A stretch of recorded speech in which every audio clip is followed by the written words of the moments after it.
Казвам се Софиян. И всъщност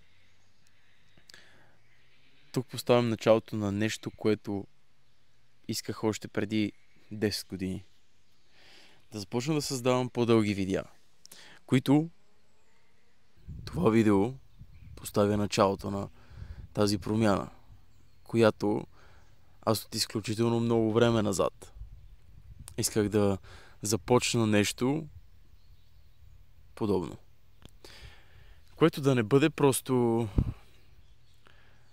забравено някъде в алгоритъма, да не бъде забравено просто в моите архиви с всичките видеа, които съм имал и с които съм започвал и с които всъщност съм правил. А то да остане и да помага. Защото в този канал и в тази цялата трансформация, която предстои, ще покажа и ще говорим за моята промяна и как всъщност нездравословно и по лесния начин свалих 20 кг за 3 месеца. И от този момент нататък всъщност доста неща се промениха, но не и моя навик. Моя навик аз да се храня добре, да се храня здравословно и най-вече да виждам възможността и да гледам на храната не просто като момент на удоволствие, защото в момента храната е точно така. Бягаш от една реалност, за да влезнеш в друга, за кратко. А всъщност да я погледна като медицина. Като това, че всичко в природата е създадено за нас, обаче ние не го използваме достатъчно. Има много аспекти на трансформацията, които може да обсъждаме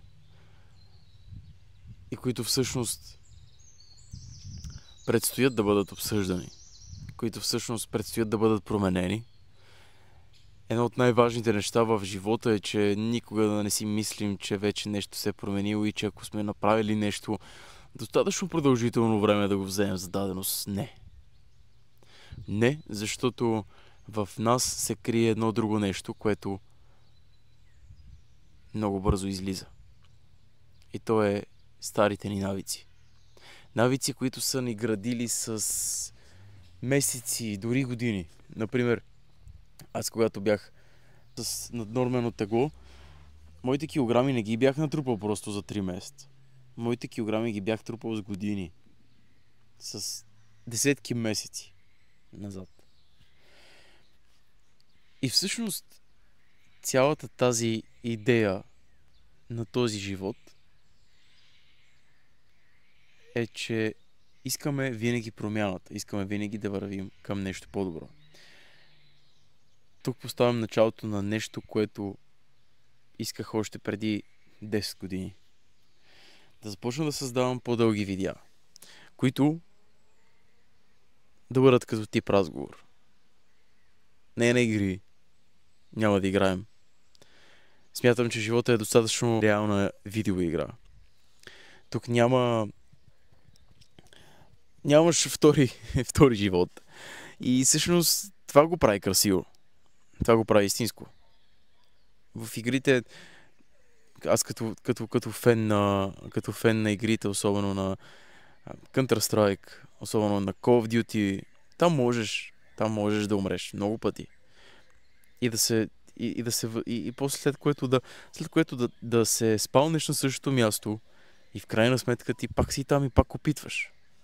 Но в живота имаш един живот и този живот доста често го живеем погрешно. А какво значи погрешно и правилно? Всеки може да си зададе въпроса, защото ще усети веднага какъв е отговора вътре в него. Не е нужно със всеки да си прилича, защото това не е уникалното нещо, което имаме като хора. Нужно е просто да се попитаме каква е промяната, защо е време за промяна. Така че може да питате себе си точно какво се случва, както аз попитах себе си, какво е нужно да се случи. И то е, че аз не просто исках да ям, за да може да отслабна. В момента става въпрос за поддържане на продуктивност, за споделяне на повече моменти заедно с хората, които всъщност ние обичаме, но ние да даваме правилния пример, защото това е едно от най-важните неща, когато ние започнем не просто да изглеждаме и да се чувстваме добре, че ние вече знаем и сме минали през някакъв път, през който повечето хора те първа предстои да минат. И всъщност, че идеята за тайната на щастието, ако може така да се нарече, е, че всъщност сме тук, за да бъдем социални. Точно за каквото е и социалната мрежа. Просто доста от нас се използват по грешен начин.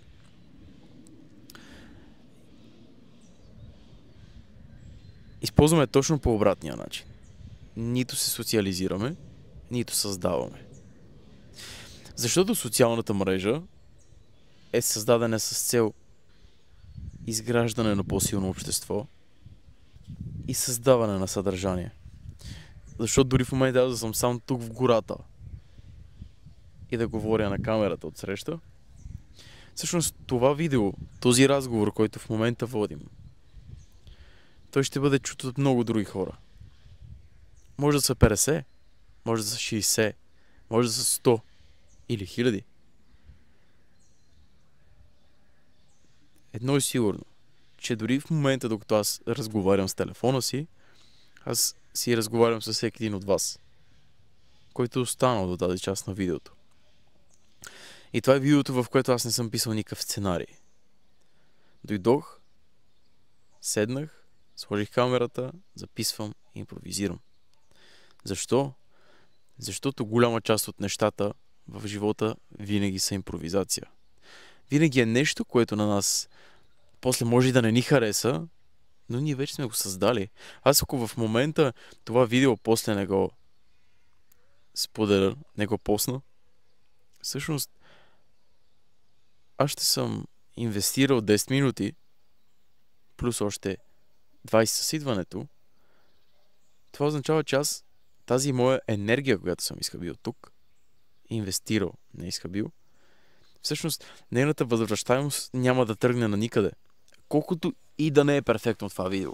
Колкото и да не е по начина, по който всеки иска да започне, за да създава видео. Нужна ти е просто идеята и начинът, по който да започнеш. Да, може околните около теб да не им допадне това нещо. Не е за друго, просто защото те може това да не е тяхното нещо. Така че, вместо да търсиш причините защо не, потърси причината защо да. Защото като потърсиш причината защо да, ще разбереш какво следва. А след като разбереш какво следва, можеш да последваш. И да следиш поредицата. Защото това е само началото.